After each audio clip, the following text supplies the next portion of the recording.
how do we know marriages that are at the breaking point, how far is too far? We also know that some people experience maybe like a season that is an opportunity for them to come out stronger.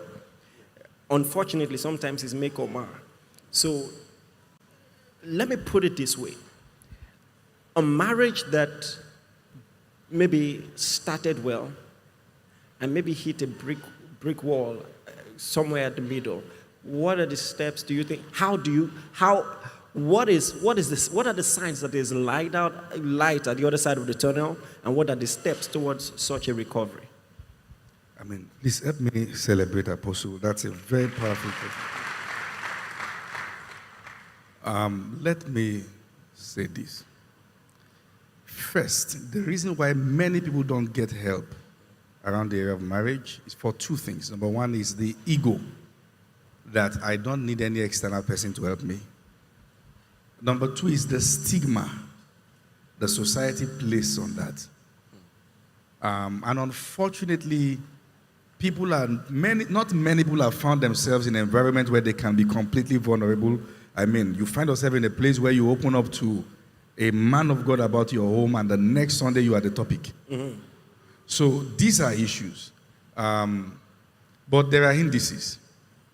First, when people begin to see that we started well, there's a brick wall, seek for help. All right? Seek for help. And at this point, it matters who is providing the help. Is it in every case that there is light at the end of the tunnel? In all honesty, no. As much as God hates divorce, there are situations where it is better for these two people to go separate ways if they will stay alive. I dealt with a matter where a man will beat his wife and break her bones and do all those things. And one night they had an altercation, and they both went to bed. And when the man slept off as he rolled, the woman saw he had slept on a knife. He placed the knife there. There are people that you should run away from to survive first. Then, if you must come together, we need to be sure that this person has changed. Another dimension to that is the aspect of infidelity. Is a very serious one. There are cases of people who went out to do many things and brought infections home and ended the entire family. So these are things that we need to approach not from a religious standpoint or from a traditional standpoint, but from the standpoint of, number one, up-to-date knowledge of scriptures. I use the word up-to-date because sometimes people can be loud, not knowing what the Bible is really saying. And get professional help, to be able to ascertain that. Yeah. Please put your hands together. I think that's powerful. I was just about to ask a question, and I saw that someone asked it, and I'm very passionate about this one. I was just going to ask you, you told a story of a guy who was having premarital sex, and you said you took him through some knowledge from the scriptures and then research. I was going to ask, what did you tell him? I think that there's some people here who need to hear that. And interestingly enough, there's an anonymous message here from someone who says, I have been fornicating with my boyfriend, but he's a good man. Okay, the person said, if I have been. So it's like, for instance, or when we're growing up, we say, can it be? So it's not the person. He's asking for a friend. If I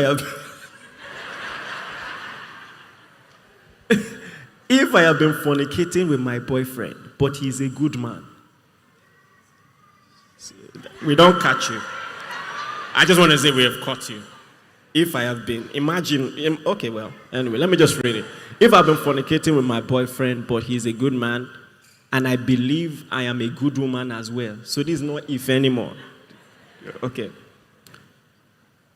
accept that this is a sin, how do we move forward as a couple? Okay. So As first, a couple. Okay. that's so this is no longer hypothetical. So this first thing first.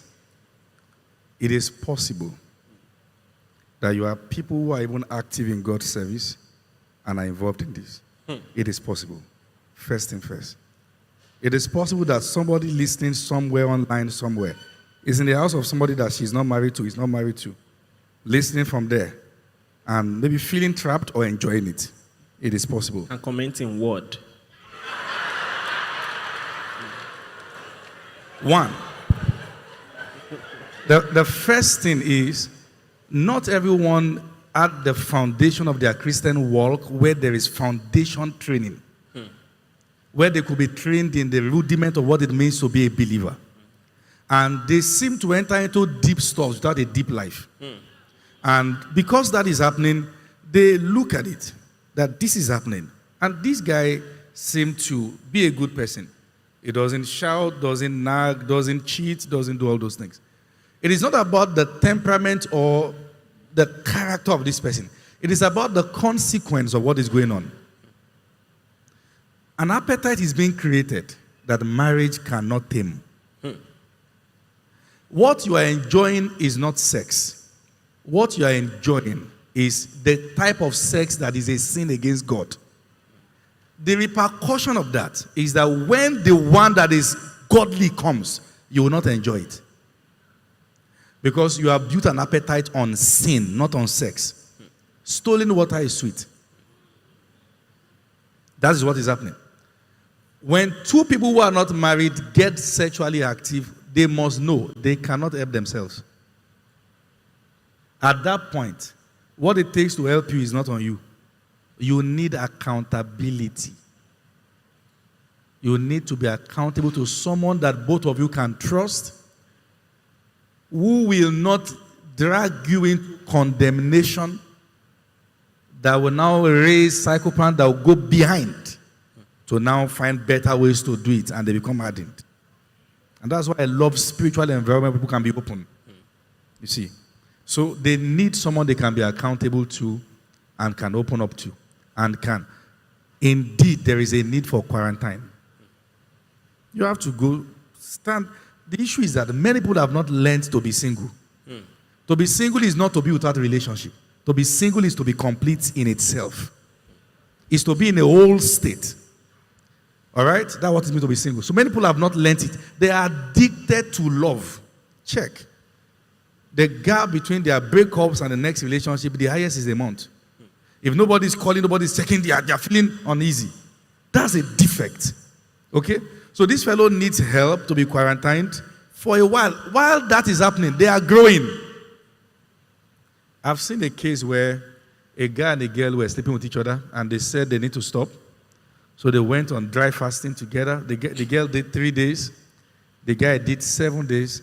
The day he broke the 7-day fasting was the day he impregnated her. And guess what? She gave birth to 2. To tell you how anointed. So you need external help. Please put your hands together.